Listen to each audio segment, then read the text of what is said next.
that they have, one of the evidence they have for the Big Bang. And as I said before, they were talking about facts in science or facts and stuff. There's no fact in science. The people that say that they want facts in science, they don't know what they're talking about. There's only more evidence or less evidence for something.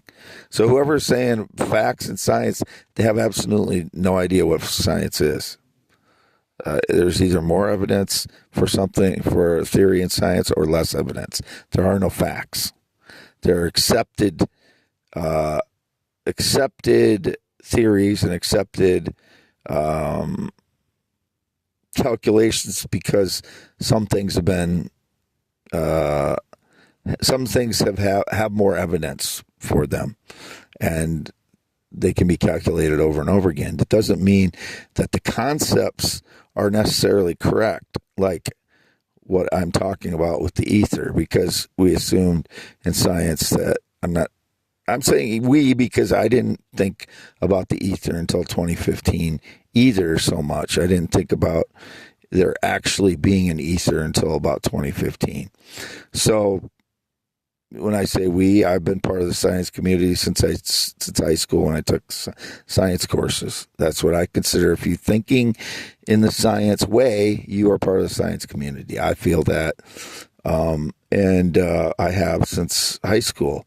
So, and more actively since 2015 when I had some light bulb moments. But I've been writing about it in my poems since about the late 90s about how light travels, and thinking about how light travels since the late 90s in my poems. And my poems are not just flowery poems. They're thought.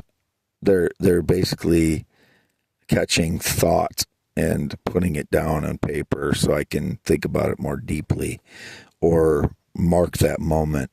So if some people think about poems as rhyming goofy things, and some people think about it as love poems, and I think about them as ways to put your thinking down on paper and make it more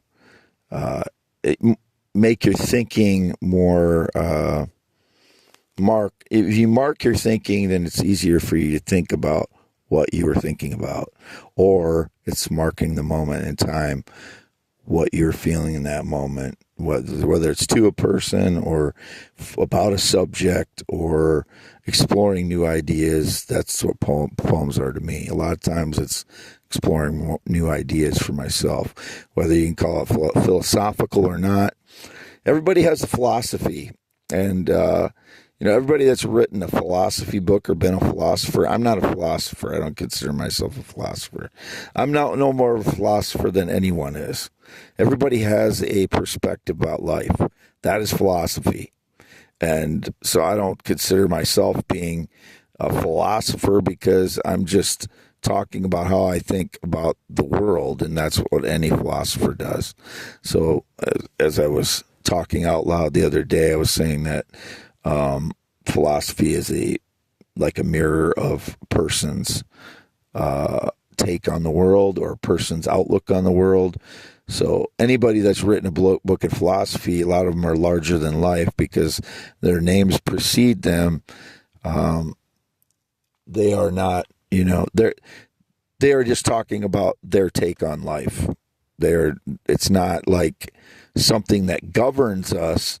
It is that person, maybe more logical or maybe more passionate type person, that governs how they write their philosophy. But it helps others think about life when they do that, because they're putting it in words that people can recognize things in their own lives.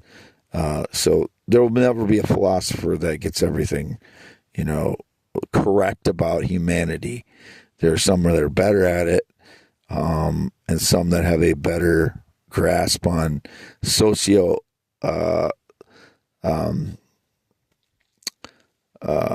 considerations rather than psychological considerations, but everybody has their own, and I don't consider myself a philosopher. I consider myself a physicist, theoretical physicist that has my own take on life. But I'm going to cut this off now. YouTube.com/@WADE ALANHEINEMN. Been home here all day, half-mile north of Fairbank, Iowa, on V68, my F350 in the shed. Shed doors closed, trying to heal from energy attacks the past 5 weeks. X.com/WADES2ND. Not used Facebook in 4 years. Never used TikTok. 53 years old, born 11/4/71, graduated Watson Valley High School in 1990.